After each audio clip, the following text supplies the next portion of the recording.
वक्षस्थलशोभिकौस्तुभम् नमामि विष्णुम् शिरसा चतुर्भुजम्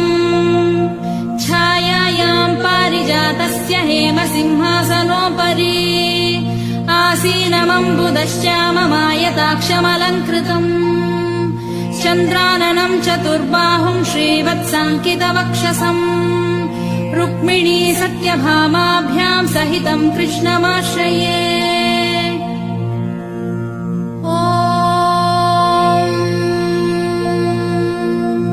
विश्वम् विष्णुर्वषट्कारो भूतभव्यभवत्प्रभुः